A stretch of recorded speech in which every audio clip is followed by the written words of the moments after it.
ஸ்டாலின் இந்த அதிமுக பாஜக கூட்டணியை பொறுப்பாகவே ஒரு பொருட்டாகவே எடுத்துக்க மாட்டேங்கிறார். அவங்கள பார்த்து பயப்பட மாட்டேங்கிறார். இவன் வந்து நம்மளை தோக்கடிச்சிடுவானே. ஆனால் விஜயை பார்த்து பயப்படுகிறார். அது என்ன ரகசியம் தெரியல, உள்ள என்ன விஷயம் தெரியல, ரொம்ப பயப்படுறார். அதனால் விஜய் நடத்தின ரோட் ஷோவில் அவருக்கு ரொம்ப செல்வாக்கு இருக்கிற மாதிரி ஒரு மாயை உருவாகிடுச்சு.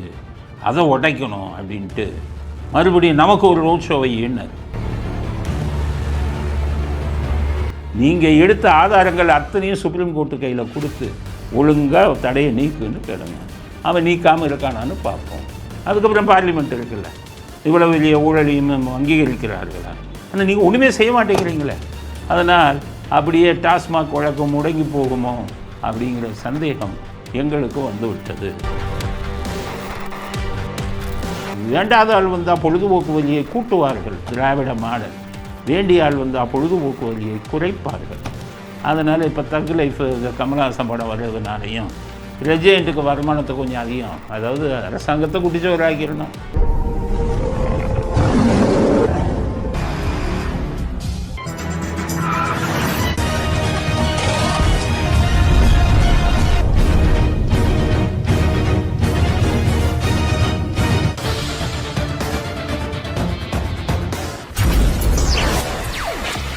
வணக்கம். இன்றைய அரசியல் ஆடுகளத்தில் உங்கள் அனைவரையும் சந்திப்பதில் மிக்க மகிழ்ச்சி. இன்றைய முக்கியமான அரசியல் ஆய்வுகள், அரசியல் அலசல் என்ன அப்படின்னு பார்த்தீங்கன்னா, முதல் செய்தி, ஸ்டாலின் நடத்திய ரோட் ஷோ, அதாவது புளியை பார்த்து பூனை சூடு போட்டுக்கிட்டு வச்சுருப்பாங்க. இந்த ரோட் ஷோ இப்போ நடத்த வேண்டிய அவசியம் என்ன யோசிங்க. பொதுக்குழு நடத்துகிறாராம் ஸ்டாலின். பொதுக்குழு உறுப்பினர்கள் எத்தனை பேர்னு கேட்டிங்கன்னா, திமுகலேயும் அதிமுகலேயும் 5000லேருந்து 6000 பேர். பொதுவாக பொதுக்குழு எப்படி நடத்துவாங்கன்னா, ஒரு பெரிய கல்யாண மண்டபத்தை பிடிப்பாங்க, அங்கே எல்லாத்தையும் வச்சு சாப்பாடு போடுவாங்க, அதை பொதுக்குழுவில் தீர்மானம் நிறைவேற்றுவாங்க. இதுதான் நடக்கக்கூடிய ஒரு விஷயம். ஆனால் பொதுக்குழுவை ஒரு பெரிய மாநாடு மாதிரி நடத்தினதாக சரித்திரம் இல்லை, அப்படி நடத்தவும் கூடாது. ஆனால் ஸ்டாலின் வந்து சமீபத்தில் விஜய் வந்து இதே மாதிரி ரோட் ஷோ நடத்தினார். ரோட் ஷோனா ரோட்டில் வந்து மக்களை மீட் பண்ணுறது, அது நடத்தினார். மதுரையிலையும் கோயம்புத்தூர்லையும் லட்சக்கணக்கான பேர் வந்துட்டாங்க. எல்லா பேரும் போய் பார்த்தாங்க. 1000 ரூபாய்க்கு கூட்டிகிட்டு வந்ததானா? விஜய் செலவு பண்ண மாட்டார். செலவு பண்ணுறதுக்கு பணம் எது? இன்னமே ஆட்சிக்கு வந்து கொள்ளையடிச்சா தானே பணம். இப்போ சினிமாவில் நடித்த பணம் தானே. அதனால் யாரையுமே காசு கொடுத்து கூட்டிகிட்டு வரல. தானாக கூடிய கூட்டம் லட்சக்கணக்கில் கூட்டிட்டான் ரசிகன் பூரான். இவெல்லாம் ஓட்டாக போடுவானான்னு சொல்ல முடியாது, சொல்கிறான், கூட்டிட்டான் நிறைய. அப்போ உளவுத்துறையிலேருந்து ரிப்போர்ட் போயிடுச்சு, விஜய்க்கு மிகப்பெரிய கூட்டம் தானாக கூடிடுச்சு அப்படின்னு. உடனே ஸ்டாலின் அதிர்ந்து போய்விட்டார். அது ஆரம்பத்திலிருந்தே பார்த்தீங்கன்னா, ஸ்டாலின் இந்த அதிமுக பாஜக கூட்டணியை பொறுப்பாகவே ஒரு பொருட்டாகவே எடுத்துக்க மாட்டேங்கிறார். அவங்கள பார்த்து பயப்பட மாட்டேங்கிறார். இவன் வந்து நம்மளை தோக்கடிச்சிடுவானே. ஆனால் விஜயை பார்த்து பயப்படுகிறார். அது என்ன ரகசியம் தெரியல, உள்ள என்ன விஷயம் தெரியல, ரொம்ப பயப்படுறார். அதனால் விஜய் நடத்தின ரோட் ஷோவில் அவருக்கு ரொம்ப செல்வாக்கு இருக்கிற மாதிரி ஒரு மாயை உருவாகிடுச்சு. அதை உடைக்கணும் அப்படின்ட்டு மறுபடியும் நமக்கு ஒரு ரோட் ஷோவை எண்ணார். யார்? ஸ்டாலின். அப்போ சில பேர் சொன்னாங்க, ஐயா மதுரையில் வச்சா நல்லாயிருக்கும். மதுரையிலன்னா அவருக்கு கைகாலெலாம் உதறது. ஏன்னா அழகிரி பார்த்தாலே அவருக்கு பயம். பார்த்திங்கன்னா ஸ்டாலின் 1ஆம் நம்பர் பயந்தான் கோழி. அதுவும் அவங்க அண்ணனை பார்த்தா நடுங்கிடுவார். மதுரைனாலே பயப்படுவார். அம்மா மதுரையில் அழகிரி இருக்கானார், அவர் அங்கே இருக்கும்போது நம்ம கூட்டம் இதெல்லாம் நடத்தினா பிரச்சனை ஆகுமேனு பயந்துட்டார். அதனால் அண்ணனுக்கு தூது அனுப்புனாங்க. அண்ணன் சொல்லிட்டாரு, நானே என் பையன் உடம்பு சரியில்லைங்கிறதுல கவலையில் இருக்கேன், நீ என்ன நடத்தினா எனக்கு என்னையா எதுவும் பண்ணிட்டு போங்கன்ட்டார். அப்புறம் தான் அவருக்கு தைரியம், சரி மதுரையில் நடத்து ரோட் ஷோ அப்படின்னாங்க. இப்போ மதுரையில் எப்படி நடத்துனாங்கன்னு கேட்டிங்கன்னா, மதுரை மாவட்ட செயலாளர், எப்போவுமே கருணாநிதி காலத்திலேருந்து திமுக அறக்கட்டையிலெல்லாம் ஆயிரக்கணக்கான கோடி இருக்கும், அதுலேருந்து பணம் செலவு பண்ணவே மாட்டாங்க. அந்தந்த மாவட்ட செயலாளரே இதுக்கு வர்றாருப்பா, அது ஸ்டாலின் வர்றாரு மதுரைக்கு ரோட் ஷோ, எல்லா ஆளுங்களை கூட்டிகிட்டு வந்துரு, தொலைச்சி போடுவோம். அவன் பாவம், அவங்கெல்லாம் என்ன புலம்புறான்னா, திமுக ஆட்சியில் நாங்கள் மாவட்ட செயலாளர்களெல்லாம் சம்பாதிக்கிறோம், ஒத்துக்கிறேன், ஆனால் சம்பாதிக்கிறதுக்கு மேலே செலவு வச்சுருக்காங்க சார். இந்த மாதிரி மீட்டிங்கை கூப்பிடுங்கிறான், ஒருத்தனுக்கு 1000, இப்போ ரேட்டு கூடி போச்சு, 1000க்கு வரமாட்டேங்கிறாங்க, 1500. ஸ்டாலின் சொல்லிட்டாரா, நீ ஆம்பளைங்களெல்லாம் கூட்டிகிட்டு வந்தால் சந்தேகப்படுறாங்க, அதனால் பொம்பளைங்கள குழந்தைகளோட கூட்டிகிட்டு வா, அப்போ தான் நம்புவாங்கன்ட்டாரான். அதனால் இந்த 1000 கொடுக்கும்போது குழந்தைங்கங்கும்போது இப்போ அவங்கெல்லாம் பெண்கள் என்ன கேட்குறாங்க, 2000 கொடுங்க, எங்களுக்கு 1500, குழந்தைக்கு 500 அப்படின்னு சொல்லி எல்லாத்தையும் ஊரை ஏமாற்றணுங்கிறதுக்காக பாருங்கள், லாரியில் வந்து பெண்களையும் குழந்தைகளையும் எப்படி இறக்குறாங்கன்னு பாருங்கள்.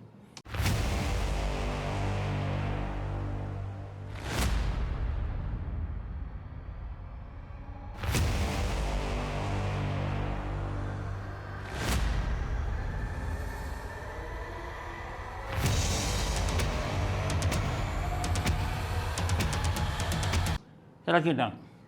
இறங்கின உடனே அதுக்கப்புறம் ஸ்டாலினுக்கு சிக்னல் கொடுத்துட்டாங்க, எல்லாம் இறக்கிட்டோம், வந்துடலாம். அதுவும் உங்களுக்கெல்லாம் என்ன கொடுக்குறாங்கன்னா, ஒரு இடத்துல வண்டி போச்சுன்னா அங்கேருந்து கை காட்டினதோடு இல்லை, வண்டி பின்னாடியே ஓடி வரணும் அவங்கெல்லாம் குழந்தைகளை தூக்கிட்டு. அப்போ அந்த இது கேமரா, அந்த சன் நியூஸ் கேமரா வச்சு எடுப்பான், எந்த பக்கம் கூட்டம் இருக்கோ அந்த பக்கம் எடுப்பான். அந்த வீடியோவை பாருங்கள். அது வேனில் போகும்போது எப்படி கூட்டத்தை அப்படியே கூட வச்சு பண்ணுறாங்கன்னு பார்த்துக்கோங்க.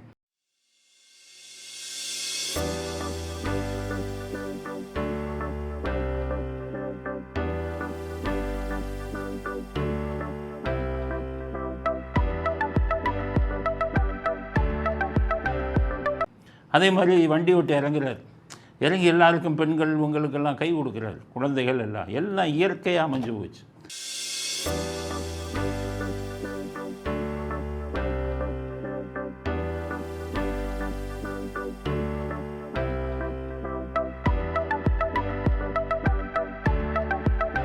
கூட்டத்துக்கு எல்லாம் இப்போ 1000, 1500, 2000 பெண்கள் குழந்தைகள் அது மாதிரி வச்சு கூப்பிட்றாங்க.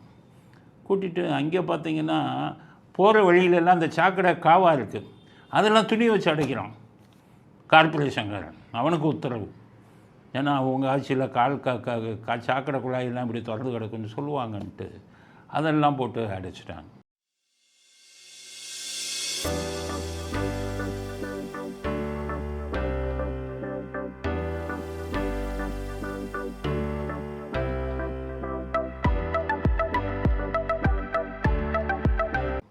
அடைச்சிட்ட உடனே ஸ்டாலின் அப்படியே நடந்து வர்றார், அப்படியே வண்டியிலையும் போகிறாரு. ஆனால் என்ன சொல்லி வச்சுட்டாங்க, திமுககாரெல்லாம் அன்றைக்கி தான் நடந்தது, சனிக்கிழமை. திமுககாரெல்லாம் போய் கடையை அடைக்க சொல்லிடணும், இன்றைக்கி தலைவர் வர்றாரு அப்படின்னு போய் காலையில் போய் கடையில் அடைக்க சொல்லணும் போனால் எல்லா கடையும் அடைச்சி கிடக்கு. இவங்க சொல்லாமே அடைச்சிட்டான். அப்போ எல்லாம் திமுககாரனா அவனை அடைச்சிட்டானேன்னு உங்களுக்கு ரொம்ப இதாச்சு சந்தேகம். அப்புறம் நம்ம டிவிக்காரங்க இந்த பத்திரிக்கைக்காரங்கெல்லாம் சில பேர் போய் கடை அடைச்சவங்ககிட்ட, ஏன் சார் நீங்களே அடைச்சிட்டீங்க, அவங்க தான் அடைக்க சொல்லி நாளைக்கு வந்து சொல்லுவாங்களே, அதுக்குள்ளே நீ அடைச்சிட்டீங்க. ஹோட்டல்காரர் சொன்னாராம், கடையை திறந்து வச்சா வர்ற கூட்டம் பூரா என் கடையில் ஓசியில் பிரியாணியை சாப்பிட்டான், சாப்பாடு சாப்பிட்டுருவான், இட்லியை சாப்பிட்டுருவான், தோசையை சாப்பிட்டுருவான், காசு கொடுக்க மாட்டான். ஏன்னா இது வந்து திராவிட மாடலாச்சே, அதனால் நாங்களே அடிச்சிட்டோம். சரி, ஹோட்டல்காரன் தான் அடித்தான், காய்கறி கடைக்காரையும் அடித்தான். அவனை போய் கேட்டான், அவன் சொல்கிறான், வீட்டுக்கு ஒரு வாரத்துக்கு வேண்டிய காய்கறி என் கடையிலேருந்து தூக்கிட்டு போயிடுவான் சார், திராவிட மாடல் வைங்க, அதனால் முடியலை, அதனால் நாங்களே மூடிட்டோம். ஜவுளி கடைக்காரனை கேட்டாங்க, ஒரு வருஷத்துக்கு வேண்டிய துணியெல்லாம் எடுத்துகிட்டு போயிடுவான் சார், இப்படி தான் போனதில் தூக்கிட்டு போயிட்டாங்க அப்படின்ட்டு ஒவ்வொரு கடைக்காரனும் எல்லோரும் மொத்தமாக பேசி வச்சு இவங்க வந்து கேட்குறதுக்கு முன்னாடி எல்லா கடையும் மூடிட்டாங்க. அதனால் அப்படி வரார். வந்த உடனே சாப்பாடு வெஜிடேரியன் என்ன 24 வகை வெஜிடேரியன். பாவம் மதுரை மாவட்ட செயலாளர் அவன் வயிறு எறிகிறான், எந்த தலையில் கட்டுறாங்க சார், 24 லிஸ்ட். அப்புறம் நான் வெஜிடேரியன் 24, வெஜிடேரியனில் 24 லிஸ்ட்டு சாப்பாடு. அப்போ தான் உங்கள் பொதுக்குழுவே வருவான், இல்லைன்னா என்னடா உயிரை வாங்குறான்னு வரமாட்டான். சாப்பாடு லிஸ்ட்டை இன்டர்நெட்டில் போட்டாங்க, அப்போ தான் பொதுக்குழுக்காரெல்லாம் வருவான். போட்டாங்க. போட்ட உடனே அந்த சாப்பாடு லிஸ்ட்டை பார்த்தோன்னே அவன் பொதுக்குழுக்காரன்லாம் வந்து நின்றுட்டான் அன்றைக்கி சாப்பாடுக்காகவே. நாளைக்கு ஏன்னா அவங்க பூரா பாத்திரத்தை திருடுவாங்க, காய்கறியை திருடுவாங்க, ஒவ்வொரு இதில் நிறைய போட்டிருக்கோம் உங்களுக்கு. இன்றைக்கி இந்த பொதுக்குழுக்காரெல்லாம் வந்து எதை திருடுனான்னு நாளைக்கு திங்கக்கிழமை வீடியோவில் போடுறோம். காய்கறியை இப்போ வந்துடுனா, வாழை மரத்தை வந்துடுனா, சேறுகளையை வந்து தூக்கிட்டு போனால், அந்த காட்சிகளெல்லாம் நாளைக்கு திங்கக்கிழமை வரும். ஆனால் ரொம்ப ரகசியமாக ஸ்டாலின் இந்த நம்ம பயிலுக்கு திருடுறதை மட்டும் போடாதடா அப்படின்னு சொல்லி வச்சுருக்காராம். எவனும் இது வீடியோ எடுக்க வந்தால் உதைங்க, நம்ம ஆளுக திருடுறதை போடாதீங்கன்னு. அவன் பொதுக்குழுக்காரன்ட்ட போய் என்னடா இப்படி திருடுறீங்கன்னு கேட்டால், என் தலைவன் பெரிய ஆட்சியில் திருடுறான், எங்களுக்கு திருட வாய்ப்பு இல்லை பொதுக்குழு உறுப்பினர்னா. அதனால் இந்த மாதிரி மீட்டிங் வந்தால் தான் எங்களுக்கு இது பிரியாணி அரிசி தூக்கிட்டு போவோம், உப்பை தூக்கிட்டு போவோம், கரண்டி தூக்கிட்டு போவோம், சட்டியை தூக்கிட்டு போவோம். கான்ட்ராக்டர் அப்போவே சொல்லியிருக்கான், இந்த பாருங்கள் என் கரண்டி சட்டி இது எல்லாத்துக்குமே முதல்ல பணம் கொடுத்துடணும், இல்லைன்னா நான் உங்கள் மீட்டுக்கு வரமாட்டேன்ட்டான். அதனால் மாவட்ட செயலாளர் மொத்தமாக பணம் கொடுத்துட்டான். திருடு போனாலுமே இந்தாப்பா பணம் இப்போவே வச்சுக்கணும், அதனால் திருடு போனாலும் பரவாயில்லன்னு சொல்லி வந்திருக்கான். அதனால் நாளை கழிச்சு வரும் உங்களுக்கு வீடியோ எவன் திருடுனான் என்னென்ன திருடுனான். இதை ரொம்ப பெருமையாக இவர் நடத்திக்கிட்டு இருக்கார், நடத்தி முடித்திருக்கிறார் ஸ்டாலின். நடத்தி முடிச்சுட்டு என்ன விஜயை விட அதிகமாக கூட்டம் வந்ததா? விஜய்க்கு தானாக வந்தது, நமக்கு 1500 2000 கொடுத்து தானே வந்தது அப்படின்னு அவர் மனசுக்கு தெரியும். இருந்தாலும் ரொம்ப பெருமையாக மிகப்பெரிய சாதனையை செய்து விட்டதாக ஸ்டாலின் நினைத்து கொண்டிருக்கிறார். அதனால் ரோட் ஷோ பொதுக்குழுவில் நடந்த கோலங்கள் அலங்கோலங்கள் எல்லாம் திங்கட்கிழமை வீடியோவில் போடுறோம். இப்போதைக்கு ரோட் ஷோ ஸ்டாலின் நடத்திய ரோட் ஷோவில் நடந்த காமெடி இவ்வளோ விஷயந்தான். வருங்காலத்தில் அடுத்த வாரம் நிறைய காமெடி உங்களுக்காக வரும் அப்படிங்கிறது முதல் செய்தி. அடுத்த செய்தி, டாஸ்மாக் என்ன அப்படியே தூங்கி போச்சே. டாஸ்மாக் ரைடு வச்சுக்கிட்டே இருந்தாங்க, அவன் சுப்ரீம் கோர்ட் ஏதோ சொன்னோன்னே நிறுத்திட்டாங்களே. அப்போ சுப்ரீம் கோர்ட் மேலே இப்போ எல்லாம் திட்டுறாங்க. ஆனால் ஈடிக்காரன் அவன் நிறுத்தினதுக்கு அவனும் ஒரு காரணம். ஏன்னா சுப்ரீம் கோர்ட் என்ன சொன்னாங்க, டாஸ்மாக் அதிகாரிகளை விசாரிக்காதன்னா. ஆனால் இவங்க விசாரிக்கலாம், ரத்தீஷை விசாரிக்கலாம், மற்ற அது சம்மந்தப்பட்ட ஆளுங்கள்லாம் விசாரிக்கலாம். அதையும் நிறுத்திட்டாங்களே. சுப்ரீம் கோர்ட் அதுக்கு ஸ்டே சொல்லலையே. சரி, ஸ்டே கொடுத்துட்டாங்க. சட்டப்படி என்னன்னு கேட்டிங்கன்னா, இந்த விஷயத்தில் இதை தெரிஞ்சுக்க. இப்போ ஸ்டேன்னு கொடுத்துட்டா இதுக்கு எக்ஸ்பாரிட்டி ஸ்டே, அதாவது எதிர்த்தரப்பு நியாயத்தை கேட்காமல் கொடுக்கப்பட்ட ஸ்டே. இந்த மாதிரி ஸ்டே கொடுத்துட்டா என்ன பண்ணுவோம் தெரியுமா? ஒரே வாரத்தில் இந்த ஸ்டேயை நீக்குங்கள், தடையை நீக்குங்கள், வெக்கேட் த ஸ்டே பெட்டிஷன்னு ஒன்று பேர். அதை என்ன பண்ணுவாங்க, எதிர்ப்பக்கம் உள்ளவங்க தடையை நீக்குங்கள்னு பெட்டிஷன் போடுவாங்க. நான் ஒரு வாரமாக எதிர்பார்த்தேன், 10 நாள் எதிர்பார்த்தேன். ஆனால் ஈடிக்காரன் தடையை நீக்குங்கள்னு பெட்டிஷனே போடல. அடுத்தது இது வருது, கோடைக்கால விடுமுறை. சுப்ரீம் கோர்ட் 2 மாதம் ஆகும். அது 2 மாதம் வரை அது அப்படியே ஸ்டே நிற்கும். கோடை காலத்தில் கூட அவசர இதுக்கு வாரத்தில் 2 நாள் 3 நாள் சுப்ரீம் கோர்ட் இயங்கும். ஒரு கோர்ட்டு 2 கோர்ட்டு முக்கியமான விஷயங்களுக்கு அங்கே கொண்டு வரலாம். ஏற்கனவே தடையை கொடுத்தாங்களே தலைமை நீதிபதி, அவங்க இப்போ இருக்க மாட்டாங்க, வேறு பெஞ்சுக்கு மாறும். அவர்கள் தடையை நீக்கினாலும் நீக்கலாம். அப்போ உங்களுக்கு இது என்ன பண்ணணும், இடி அமலாக்கத்துறை தடையை நீக்க சொல்லி பெட்டிஷன் போட்டிருக்கணுமே. உண்மையிலேயே அக்கறை இருந்தால் காட்டின வேகம் இப்போ காணாமல் அவங்களும் அமைதியாக உட்காந்துட்டாங்களே. ரகசியம் என்னென்னா, ஸ்டாலின் டெல்லிக்கு போனார். அப்போ ராசா என்ன பண்ணாராம், ஏற்கனவே ராசா புரோக்கர் தானே. அவர் டியூஜியில் புரோக்கர் வேலை பார்த்து கொள்ளையடித்த பணத்தை கருணாநிதி குடும்பத்துக்கு கொடுத்துட்டு வெறும் 2000 கோடி எடுத்துக்கிட்டார். எல்லாமே கொடுத்துட்டார். புரோக்கர் தான் வேலை அவர் பார்ப்பார். அவர் இப்போ இங்கே புரோக்கர் வேலை பார்த்து ஆர்எஸ்எஸில் இருக்கிற முக்கியமான தலைவர்களை போய் இந்த டாஸ்மாக் விஷயத்தில் எங்களுக்கு உதவி செய்யணும், நீங்கள் என்ன சொல்கிறாலும் கேட்குறோம் அப்படின்னு கேட்டிருக்காங்க. அதில் ஆர்எஸ்எஸ் தலைவர்கள் ஒரு சில பேர் முக்கியமானவங்க சரின்னு சொல்லி அதில் சில கண்டிஷன்லாம் சொல்லியிருக்காங்களாம். நான் தலைவர்கிட்ட பேசி இது பண்ணுறேன்னு பேச்சுவார்த்தை நடந்துக்கிட்டு இருக்கான்.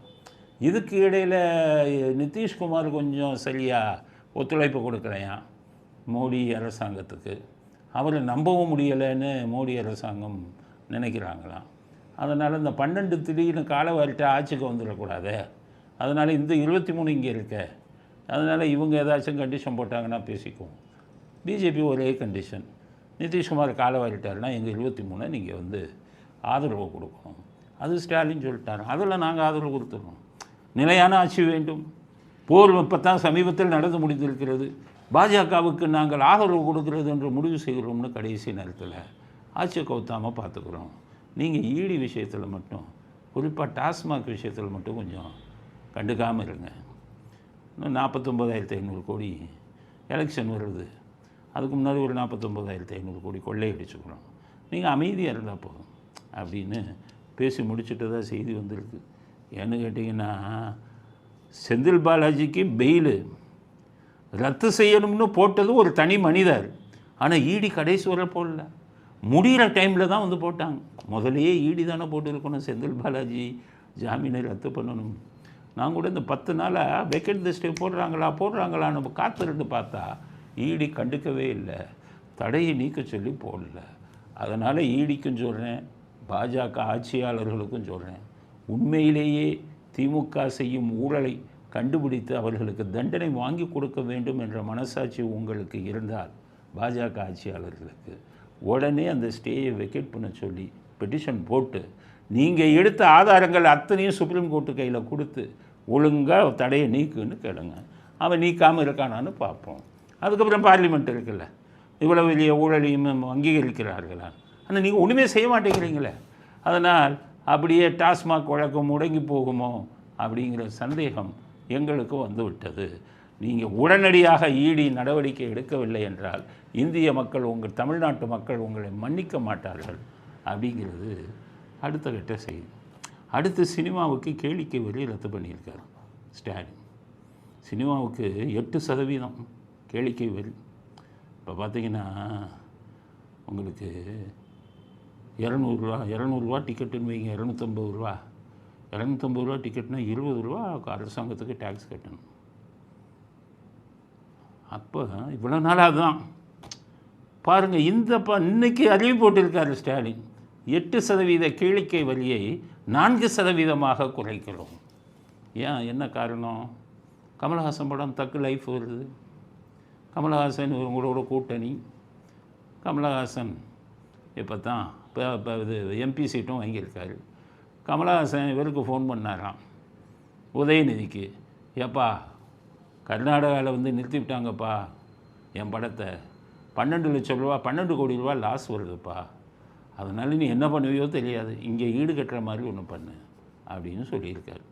உடனே உதயநிதி, நீங்கள் சொல்லணுமா, ரெட் ஜெயண்ட்டில் நான் தானே படத்தை ரிலீஸ் பண்ண போகிறேன், எனக்கும் தெரியுது, எனக்கு லாபம் வரும்ல அப்படின்னு சொல்லி அன்பான அப்பாவிடம் போய், அப்பா தக் லைஃப் வருது, அதனால் ஒரு 12 கோடி உங்களுக்கு லாஸ் வருது, நமக்கும் பிரச்சனை, அதனால் என்டர்டெயின்மெண்ட் டேக்ஸை இல்லாமல் பண்ணிடுங்க, தக் லைஃபுக்கு வரி விலக்கு கொடுத்துருங்கன்ட்டார்.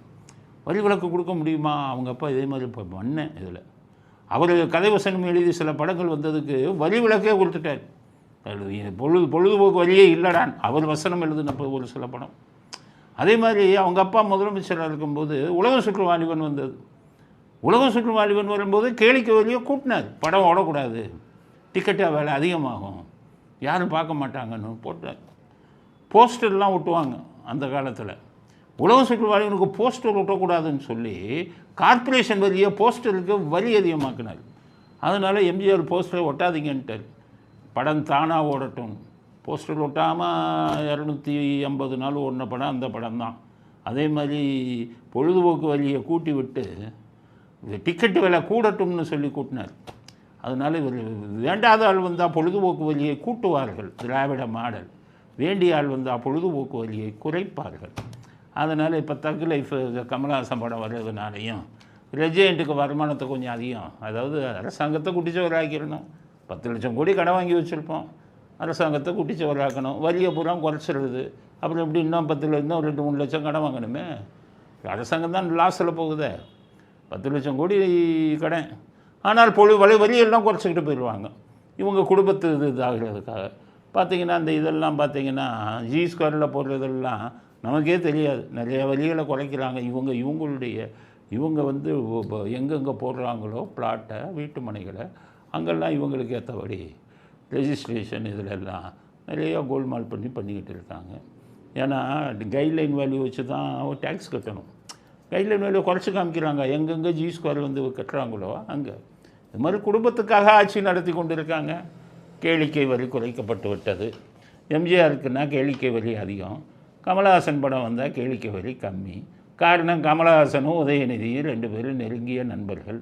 உதயநிதி கம்பெனி வச்சு நடத்துகிறாரு, ரெட் ஜெயண்ட் சினிமா கம்பெனி, அதுக்கும் லாபம் கிடைக்கும் என்ற சுயநோக்கில் குடும்பத்துக்காக நாட்டினுடைய வரியை குறைச்சி நாட்டுக்கு துரோகம் பண்ணுறாங்க அப்படிங்கிறது தான் செய்தி. இந்த வரியை குறைத்ததன் மூலம் அப்படிங்கிறது அடுத்த செய்தி. அடுத்தது அன்புமணி ராமதாஸ், டாக்டர் ராமதாஸ் இவர்கள் சம்மந்தப்பட்ட செய்தி. ஏன் அதை செய்தியாக பேசுகிறோம்னா, இன்றைக்கி செய்தி இருக்குது. அன்புமணி அறிக்கை விட்டிருக்கார். அதாவது ஜிபேயில் கியூஆர் கோடுன்னு ஒன்று இருக்கும். இந்த கியூஆர் கோடு இருந்தால் நீங்கள் ஏதாச்சும் பணம் போடலாம். உடனே இன்றைக்கி அன்புமணி என்ன பண்ணிட்டார், கியூஆர் கோடு ஒன்று உருவாக்கிட்டார்.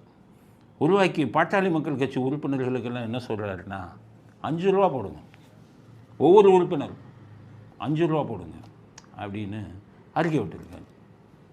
5 ரூபா போடுங்கன்னு அறிக்கை விட்டால் நீங்கள் அரசியல்வாதி பேசுகிற பேச்சிலெல்லாம் நிறைய அர்த்தம் இருக்கணும். நீங்கள் எடுத்தோன்னா நீங்கள் என்ன நினைப்பீங்க, எலெக்ஷன் வருதுங்க 5 ரூபா போட சொல்கிறார் உறுப்பினர்களுக்கு, பாமக உறுப்பினர்களுக்கு, இதில் என்னங்க செய்தி? அதுதான் நீங்கள் நம்மளை முட்டாளாக்குற விஷயம். அரசியல்வாதி பேசுகிற ஒவ்வொரு பேச்சுக்கும் அர்த்தம் இருக்கும், ஒவ்வொரு செய்கைக்கும் அர்த்தம் இருக்கும். 5 ரூபா போட சொல்கிறாரு எதுக்கு? செலவுக்கு, தேர்தல் செலவுக்கு. இந்த அட்டையில் இங்கே இது பேர் QR கோடு. இதில் உங்கள் ஃபோன் வச்சு நீங்கள் ஸ்கேன் பண்ணீங்கன்னா அப்படியே உங்கள் காசு அதில் போடலாம். அதனால ஒவ்வொரு உறுப்பினர்கிட்டையும் நீங்கள் கொடுக்குறப்போ, தம்பி அண்ணன் அன்புமணி எங்கள் தலைவர் உங்ககிட்ட 5 ரூபாய் கேட்டாரு, 5 ரூபாய் அதுக்கு மேலே அவங்க ஃபோன்லேயே இந்த ஸ்கேன் பண்ணி அதில் 5 ரூபாய் போட்டுடு தம்பி அப்படி சொன்னால் போடுவாங்க. 5 ரூபாய்க்கு மேலேயும் போடலாம். நல்லா யோசிங்க. பாட்டாளி மக்கள் கட்சி உறுப்பினர்கள் எத்தனை பேர்? அதிமுக திமுக 2 பேருமே சொல்கிறாங்க 1.5 கோடின்னு. ஆனால் 1.5 கோடின்னு சும்மா சொல்கிறாங்க. ஒரு 60 லட்சம் 70 லட்சம், அதில் பாதி தான் இருக்கும், அவ்வளோதான் இருக்கும். பாட்டாளி மக்கள் கட்சி 5% ஓட்டு வாங்குறது. அவங்களுக்கு உறுப்பினர் எவ்வளோ இருப்பான்னு தெரியுமா? 10 லட்சம் பேர், இல்லை 20 லட்சம் பேர். அவங்களில் 3ல் ஒரு பகுதி இருப்பாங்க. 20 லட்சம் பேரும் ஒவ்வொருத்தரும் 5 ரூபா போட்டால் எவ்வளவு பார்த்துக்க, எவ்வளோ ரூபா வரும், எத்தனை கோடி வரும்? 20 லட்சம் உறுப்பினர்கள், ஒரு ஆளுக்கு 5 ரூபா போட சொல்கிறார் அன்புமணி. அப்போ எவ்வளோ கணக்கு வரும்? 1 கோடி. 1 கோடி எலெக்ஷன் செலவுக்கு பத்துமா? அன்புமணி ராமதாஸே 5000 கோடி அடித்தாருன்னு சொல்லி வழக்கு இருக்குது. இதில் மத்திய அரசாங்கம் சிபிஐயில் 5000 கோடி. இங்கே பார்த்தீங்கன்னா அவங்களுக்கு ஒவ்வொரு இதுவும் சொத்து, அவங்களுடைய பண்ணை வீடெல்லாம் பார்த்தீங்கன்னா பல நூற்றுக்கணக்கான ஏக்கர். ஒவ்வொரு எலெக்ஷனும் 200 கோடி 300 கோடிங்கிறாங்க. அதிமுகவும் 300 கோடி கொடுத்தேங்கிறாங்க. அப்போ இந்த 1 கோடிக்காக அன்புமணி QR கோடு கொடுத்து கேட்குறாருன்னா அதில் தான் அரசியல்வாதியோட இது இருக்குது. அன்புமணி என்ன போடுறாரு, எவ்வளோ பேருன்னு போடுறான் QR கோடில்? 2 லட்சம் பேர் போடுறானா, 3 லட்சம் போடுறானா, இல்லை 5 லட்சம் போடுறானா? நம்ம 20 லட்சத்தில் நமக்கு ஆதரவு என்னன்னு தெரிஞ்சுக்கிறதுக்காக, எண்ணிக்கையை தெரிந்து கொள்வதற்காக 5 ரூபா போடுங்கிற. இப்போ எதுக்குன்னு கேட்டிங்கன்னா, எண்ணிக்கை தெரிஞ்சிருச்சுன்னு வைங்க, ஆஹா நம்ம அப்பாவுக்கு தான் அதிக செல்வாக்கு இருக்குன்னா போய் காலில் விழுந்துரு. இல்லை நமக்கு அதிக செல்வாக்கு இருக்குது, 20 லட்சம் பேரில் 15 லட்சம் பேர் நமக்கு QR கோடில் பணம் அனுப்பிட்டான்னு தெரிஞ்சா அப்பாவை போய் அண்ணுது அப்படின்னு ஐடியா வச்சுருக்காரு. ஆனால் இப்போவே QR கோடில் ஒன்றும் பணம் வரலன்னு நினைக்கிறேன். ஏன்னா இன்றைக்கி அறிக்கை விட்டார் ராமதாஸ், என் தந்தை ராமதாஸ் எங்கள் குலதெய்வம்ங்கிற. குலதெய்வம்னு அதுதான் எனக்கு புரியல. அப்பா சொல்கிறாரு என்னை அடிக்க வராங்கிறாரு, அம்மாவை அடித்தாருங்கிறாரு, பாட்டில் எடுத்து என்னையும் அடிக்க வராருங்கிறாரு. மாவட்ட செயலாளர் வந்தால் நான் கூட்டத்தை கூட்டினா யாரையுமே போகாதையாங்கிறாரு. 108 பேரில் 8 பேர் வந்த அன்றைக்கே நான் செத்து போயிட்டேன் அப்படின்னு புலம்புறார். டெல்லிக்கு போயிட்டு கண்ணீர் விட்டுட்டு வந்தேன், இந்த மாதிரிலாம் பண்ணுறாருன்னு. ஆனால் அவர் ஒரு குலதெய்வங்கிறார். குலதெய்வத்தை ஒரு வேளை உதைப்பாங்களோ என்னமோ தெரியல. குலதெய்வத்தை யாரும் உதைக்க மாட்டாங்களே. அதனால் அன்புமணி சொல்கிற குலதெய்வத்துக்கு அர்த்தம் என்ன? QR கோடில் எதுவும் பணம் வரலையா, எண்ணிக்கை இடிக்குதா அப்படின்னு தெரியல. மறுபடியும் காலில் விழுந்திருக்கிறார். அரசியல்வாதிகள் செய்யும் ஒவ்வொரு செயலுக்கும் ஒரு அர்த்தம் இருக்கும். அது நம்ம தமிழ்நாட்டு அரசியல்வாதிகள் சொல்லிக் கொடுக்க வேணும். ஏன்னு கேட்டிங்கன்னா, இப்போ இந்த இதை விடுங்க, ஆதவ அர்ஜுனுக்கு வாங்க. இந்த ஆதவ அர்ஜுன் ஆரம்பத்திலேயே நான் சொன்னேன், அரசியல் புரோக்கர்னு சொன்னேன். இவங்க மாமனார் கொள்ளையடித்து இதில் லாட்டரி இதில் மோசடி பண்ணி வச்ச கருப்பு பணத்தெல்லாம் செலவு பண்ணி அரசியல் ஆதாயம் தேடுவதற்காக வெளியில் வந்த ஒரு ஆள். ஒவ்வொரு கட்சிக்காக போனார். முதல்ல திமுக பிரசாந்த் கிஷோர் டீம்லேருந்து சபரீசனுக்கு ரொம்ப நெருக்கமாக இருந்து அங்கே சில வேலை பண்ணார். சபரீசன் பார்த்தார், மோசமான ஆளாக இருக்க அந்த ஆள், டேஞ்சர், அடித்து விரட்டிட்டார். விரட்டினோடனே நேராக திருமாவளவனுக்கு போய் ஒரு பணத்தை கொடுத்தோடனே அவர் பணத்தை பார்த்தோன்னே நீ தான்ப்பா பொதுச் செயலாளர், துணை பொதுச் செயலாளர்னு பதவியை கொடுத்தார். அப்போ திருமாவளவன்ட்ட நெருக்கமாக இருந்தார். அதுக்கப்புறம் அங்கேயும் பிரச்சனை அப்படின்னு ஒன்று இப்போ விஜய்க்கு வந்திருக்கார். விஜய்க்கு அவர் பேசுகிறார், யார் விஜய்க்கு ஒரு வலதுகை இருப்பார்ல, ஒரு real estate broker Bussy Anand. அது என்ன ஆனந்த்னு தெரியல. இவங்கெல்லாம் தலைவர், இவங்கெல்லாம் அரசியலில் ரியல் எஸ்டேட் புரோக்கர் பார்த்தவங்கெல்லாம் அரசியலுக்கு வந்தால் உருவிடுமா? 2 பேரும் பேசிக்கிறாங்க. யார்? நம்ம ஒரு வந்து உங்களுக்கு ஆதவ அர்ஜுனும். அப்போ ஆதவ அர்ஜுன் சொல்கிறாரு, இந்த எடப்பாடி கூப்பிட்டா கூட்டணிக்கு எவனுமே வரமாட்டேங்கிறான் அப்படிங்கிற. எடப்பாடி கூப்பிட்டா எவனும் வரமாட்டேங்கிறான் அப்படி. உடனே சீமான்கிட்ட கேட்குறாங்க. அதுக்கு சீமான் சொல்கிறாரு, அந்த ஆளை நம்பாதீங்க, பக்கா ஃப்ராடு. ஏன்னா எடப்பாடி கூட கூட்டணி செய்யுங்கன்னு என்கிட்ட வந்து கேட்டாலே அந்த ஆள் தான். உனக்கு துணையை முதலமைச்சர் கொடுக்குறேன்னு சேர்த்துக்கிட்டது அந்த ஆள் தான் அப்படின்னு இருக்காரு. எடப்பாடி நம்பி யாருமே கூட்டணி வைக்க வரல அப்படின்னு ஆதவ அர்ஜுனாவும் நம்ம தாவேக்காவோட பொதுச் செயலாளர் ஆனந்தும் பேசியிருக்காங்க. அதை எப்படி பார்க்குறீங்க? புரணி பேசுறதுக்கெல்லாம் நான் கருத்து சொல்ல முடியுமா? இதே ஆதவ அர்ஜுனா தான் என்னை அதிமுக கூட்டணிக்கு வாங்கினார், துணை முதலமைச்சராகிறேன்னு. அதுக்கு என்ன பண்ணுறது? இப்போ பார்த்தீங்களா, எடப்பாடி பழனிசாமிக்கும் புரோக்கர் வேலை பார்த்துருக்காரு இந்த ஆதவ அர்ஜுன். எத்தனை பேருக்கு புரோக்கர்? சபரீசனுக்கும் புரோக்கர், திருமாவளவனுக்கும் புரோக்கர், எடப்பாடிக்கும் புரோக்கர் வேலை பார்த்துருக்காரு. இப்போ விஜய்க்கு வந்திருக்காரு. இப்படிப்பட்ட ஒரு பொலிட்டிக்கல் புரோக்கரே, அரசியல் புரோக்கரே இன்னும் விஜய் நம்பிக்கிட்டு இருக்காருன்னா விஜய் எங்கே ஆட்சிக்கு வர்றது? அரசியல் சாதனையும் சுத்தமாக இல்லையே, ஆளை புரிஞ்சுக்க முடியலையே. ஸ்லீப்பர் செல்லை உள்ளே வச்சுக்கிட்டு முக்கியத்துவம் கொடுத்துக்கிட்டு இருந்தால் கட்சி உருப்படுமா? விஜய்க்கு இதை சமர்ப்பிக்கிறோம், புரிஞ்சுக்கோங்க. அவர் சீமான் சொல்கிறத கேளுங்க. எடப்பாடிக்கு புரோக்கர் வேலை பார்த்துருக்காரு, அவங்க கட்சியிலேயே இல்லையே அவர். அப்போ என்ன அர்த்தம்? அரசியல் வைத்து பணம் பண்ணணும், ஃப்ராடு பண்ணணும், மோசடி பண்ணணும். இதுதான் இவர்களுடைய நோக்கம். Aadhav Arjun, beware of Aadhav Arjun. ஆதவ அர்ஜுனிடம் எச்சரிக்கையாக இருங்கள் விஜய் அப்படிங்கிறது அடுத்த கட்ட கருத்து. அடுத்தது தமிழக அரசு சார்பில் ஒரு அறிவிப்பு போட்டிருக்காங்க.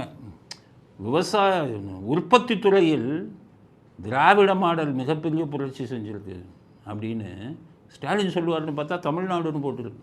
தமிழ்நாடுனா யார்? ஸ்டாலின் சொல்லி போட சொல்லியிருக்காரு. உற்பத்தி துறையில் இவங்க திராவிட மாடல் புரட்சி பண்ணிருச்சான். உற்பத்தி துறையில் என்ன புரட்சி பண்ணிச்சு நல்லா யோசிச்சு பாருங்கள். டாஸ்மாக் உற்பத்தி பண்ணுறது யார்? ஜெகத்ரட்சகன் கட்சி எம்பி, கனிமொழி தங்கச்சி, இவர் பினாமி பேரில் ஸ்டாலின் குடும்பம், அது ஒரு உற்பத்தி. டிஆர் பாலு உற்பத்தி. உற்பத்தி துறையில் திராவிட மாடல் செஞ்ச புரட்சி இதுதான். இவங்க திராவிடக்காரங்க மட்டும் உற்பத்தி துறையில் இருப்பாங்க. அதனால தான் ஈடிக்காரன் வந்து இப்போ பிடிக்கிறான். ரத்தீஷ் உதயநிதி ஃப்ரெண்டு, அவர் சொல்கிறதுல தான் உற்பத்தி டாஸ்மாக் உற்பத்தியை வந்து விலைக்கு வாங்குவாங்க. ஆக உற்பத்தி துறையில் திராவிட மாடல் சரி அயோக்கியத்தனம் இது. ஆனால் அவர் சொல்கிறாரு ஸ்டாலின் உற்பத்தி துறையில் திராவிட மாடல் புரட்சி செஞ்சிருச்சுங்கிறாரு. சரி, கள்ளச்சாராய உற்பத்தி தனியாக நடந்துக்கிட்டு இருக்க கள்ளக்குறிச்சியில் 72 பேர் செத்தானே. உற்பத்தி துறையிலே திராவிட மாடல் புரட்சின்னா கள்ளச்சாராய உற்பத்தியிலேயும் உங்கள் புரட்சி. அதுக்கடுத்தது பாவம் இந்த விவசாய நிலங்கள், அவங்கெல்லாம் உணவு உற்பத்தி பண்ணிக்கிட்டு இருக்காங்க. மருமகன் அனுப்பி விவசாய நிலங்களை பூரா அதிக விலை கொடுத்து வாங்கி பிளாட்டாக போட்டுக்கிட்டு இருக்காரு விற்பனைக்கு. உற்பத்தி துறையில் புரட்சி பண்ண லட்சணம் இது தானே. விவசாய நிலங்களை கைப்பற்றிட்டு அவன்கிட்ட கமிஷன் வாங்குகிற கீழ்த்தரமான வேலை செய்கிறது உங்கள் திராவிட மாடல். இதில் பெருமையாக உற்பத்தி துறையில் திராவிட மாடல் புரட்சியாக. அதுக்கு அடுத்தது 4 காலேஜ் ஆரம்பிச்சிருக்கார் ஸ்டாலின். 4 எதுனா கலைக்கல்லூரி. இந்தியா பூரா என்னென்னு கேட்டிங்கன்னா இந்த பிஏ இந்த சாதாரண கோர்ஸுங்களை பூரா நீக்கிக்கிட்டு இருக்கான். ஏன்னா வேலை கிடைக்க மாட்டேங்குது. முன்னாடியெல்லாம் பிஏ ஹிஸ்ட்ரி, பிஏ எக்கனாமிக்ஸ் எல்லாம் இருக்க வேலையே கிடைக்காது. அதனால் இப்போ வேறு மாதிரி திங்க் பண்ணிட்டான். என்னென்னா வேலை கிடைக்கக்கூடிய எல்லா காலேஜும் பார்த்திங்கன்னா பிபிஏ, பிசிஏ, கார்ப்பரேட்டு, இந்த மாதிரி இதெல்லாம் பிகாமில் கார்ப்பரேட்டு, அடுத்து கம்ப்யூட்டர் அப்ளிகேஷன், இந்த மாதிரி கொண்டு வரான். வித்தியாசமாக யோசிக்கிறான். புதிய கல்விக் கொள்கையில் பாடத்திட்டத்தையே மாற்றிட்டாங்க. செயற்கை நுண்ணறிவில் வந்து வேலை வாய்ப்பு கிடைக்கக்கூடிய படிப்பை உருவாக்குறான். செயற்கை நுண்ணறிவு இது உங்களுக்கு புதிய பாடத்திட்டமே வேண்டாண்டான்னு தூக்கி எறிஞ்சிட்டு இந்த முட்டாள்கள், இந்த முட்டாள் திராவிட கூட்டம் இன்னும் போயிட்டு ஆர்ட்ஸ் காலேஜ் போய் ஆரம்பிச்சுட்டு மண்டியில் மூளை இருக்கா அவங்களுக்கு?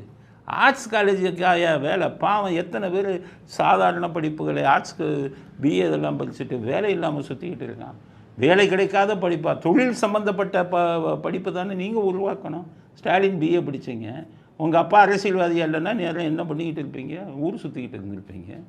உங்கள் பையன் என்ன ஆச்சு? உங்கள் பையன் ஏதோ சிவில் கம்யூனிகேஷன் அவர் அரியஸ் வச்சதுனால போச்சு. உங்களை மாதிரி உங்களுக்கு குடும்பம் கொள்ளையடிக்கிறதுக்கு ஒரு பாரம்பரியம் இருக்குது. உங்களுக்கு ஆர்எஸ் கொள்ளை அடிச்சுக்கிட்டே இருந்தீங்க. மற்றவெல்லாம் பிஏ படித்து என்ன பண்ணுவான்? 4 ஆர்ட்ஸ் காலேஜை போய் எதுக்கு திறந்தீங்க? இல்லை, ஆர்ட்ஸ் காலேஜை திறந்தீங்கன்னா அதில் வந்து வேலை கிடைக்கக்கூடிய படிப்புகளெல்லாம் நீங்கள் உருவாக்கணும். அடுத்து பார்த்தீங்கன்னா இவர் நிர்மலா சீதாராமன் இந்த வங்கிகளுக்கு நிறையா கட்டுப்பாடு வச்சாங்க, நகை கடன். அதை எல்லோரும் போய் சொன்னாங்க. எல்லோரும் சொல்லலை, அந்த அவங்க கூட்டணி கட்சியில் வெங்கடேசன் ஒரு கம்யூனிஸ்ட் எம்பி நேரையே போய் பார்த்து கொடுத்தாரு மாற்றுங்கன்னு. அதுக்கப்புறம் ஸ்டாலின் அறிக்கை விட்டார். அங்கே போகும்போது பேச முடியலை. ஏன்னா மக்கள் பிரச்சனை பேச மாட்டார். உதயநிதி பிரச்சனை பேசுவார், சபரீசன் பிரச்சனை பேசுவார், தன்னுடைய பிரச்சனையை பேசுவார், ஈடி பிரச்சனை பேசுவார். அவர் எதையும் பேசலை அங்கே போய். ஆனால் இப்போ நிர்மலா சீதாராமன் அந்த கட்டுப்பாடுகளை கொஞ்சம் தளர்த்துங்கன்னு சொல்லியிருக்காங்க. உடனே அறிக்கை விடுறாங்க, ஸ்டாலினால் தான் வந்துருச்சு அப்படிங்கிறாங்க. அதனால் நிர்மலா சீதாராமன் சொன்ன மாதிரி முட்டாள்தனங்கள்லாம் பண்ணாதீங்க, மக்களுக்கு எதிராக செய்யாதீங்க. நகைக்கு பில்லு கேட்குறீங்களே, அந்த காலத்து நகையெல்லாம் எவங்க பில்லு வச்சுருந்தான்? ஆச்சாரிகிட்ட தாங்க பண்ணுவாங்க. அப்போ அந்த காலத்து நகை பில்லு இல்லாமல் வச்சுருக்கிற நகையெல்லாம் என்ன பண்ணுறது? தூக்கி குப்பை தொட்டியில் போடுறதா? அவங்க சொல்கிறாங்க என்னென்னா, அந்த காலத்து நகையாக இருந்தால் நீங்கள் என்ன பண்ணணுமா, அதை புது நகையாக மாற்றணுமா, சேதார கூலியை கழிச்சிடுவாங்களாம், அதுலேயும் ஜிஎஸ்டி 3% கழிச்சிடுவாங்களாம். உங்கள் நகையை நீங்கள் வந்து மாற்றணும்னா அதுக்கப்புறம் நீங்கள் புது நகையாக மாற்றிக்கங்கிறாங்க. போகாத ஊருக்கு வழி சொல்கிறாங்க. அதனால் சொல்கிறேன், இந்த கூட்டம் வந்து இவங்களுக்கு ஒன்றும் தெரியாது, இது சும்மா கொள்ளையடிக்கிற கூட்டம். நிர்மலா சீதாராமன் நீங்கள்லாம் சிஏ படிச்சீங்கன்னு சொல்கிறாங்க. ஒரு மக்கள் பிரச்சனையில் வந்த உடனே நீங்கள் எதிர்க்க வேண்டாமா? இவங்க சொன்னால் தான் உங்களுக்கு தெரியுமா? எல்லாம் பண்ணாதீங்க. எத்தனை பேர் நகையை வச்சுக்கிட்டு இருக்காங்க அந்த காலத்திலேருந்து. அதுக்கெல்லாம் ஒரு வழி சொல்லுங்கள். மக்களுக்கு தொந்தரவு கொடுக்காதீங்க. தொடர்ந்து பல விஷயத்தில் நீங்கள் ஏழைகளுக்கு தொந்தரவு கொடுத்துக்கிட்டு இருக்கீங்க. இப்போ கூட இந்த நகை விஷயத்தில் கட்டுப்பாடுகளை நீக்க சொல்லியிருக்கேன்னு தான் சொல்கிறாங்க. எந்தெந்த கட்டுப்பாடு எப்படி நீக்கப்படும் இன்னும் சொல்லவில்லை. அதனால் மக்களுக்கு ஆதரவான விஷயங்களை செய்யுங்க. அடிக்கடி எதில் வந்தாலும் இந்த ஜிஎஸ்டியை கொண்டாந்து நுழைக்காதீங்க. அதுலேயும் நகையை வந்து மாற்றினா 3% ஜிஎஸ்டி, இதெல்லாம் அக்கிரமம். அதனால் ஸ்டாலின் வந்து இந்த நகை கட்டுப்பாடுகளை நிர்மலா சீதாராமன் நீக்கினதுக்கு காரணமே இவர் தான் கட்சிக்காரங்களை விட்டு முட்டாள்தனமாக அறிக்கை விட்டு கொண்டிருக்கிறார் அப்படிங்கிறது அடுத்த கட்ட செய்தி. இத்துடன் இன்றைய அரசியல் ஆடுகளம் நிறைவு பெறுகிறது. மீண்டும் திங்கட்கிழமை அரசியல் ஆடுகளத்தில் சந்திப்போம். நன்றி, வணக்கம், ஜெய் ஹிந்த்.